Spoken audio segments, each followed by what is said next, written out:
Cet après-midi, le Vieux-Québec est officiellement consacré comme faisant partie du patrimoine mondial, une distinction que partagent seulement moins de 20 lieux célèbres dans le monde. C'est l'UNESCO qui l'a désigné à cause du charme chargé d'histoire des fortifications qui l'entourent.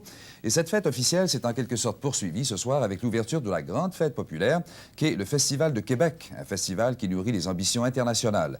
Louise Lafontaine et Gilles Morin rendent compte de ce Québec en fête. Une fois de plus, Québec est en fête.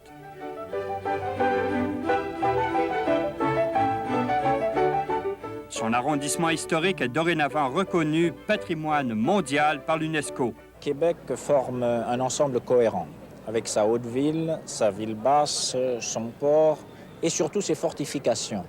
La deuxième raison, c'est que Québec offrait l'exemple d'un foyer de diffusion de la culture européenne en Amérique. Choisi à cause de ses murs qui l'entourent complètement, le Vieux-Québec devient le premier centre urbain nord-américain à jouir de cette reconnaissance culturelle internationale, au même titre que les quartiers historiques de Rome, Varsovie, Jérusalem. D'autres sites font aussi partie du patrimoine mondial, comme les pyramides d'Égypte, les îles Galapagos et les Rocheuses canadiennes.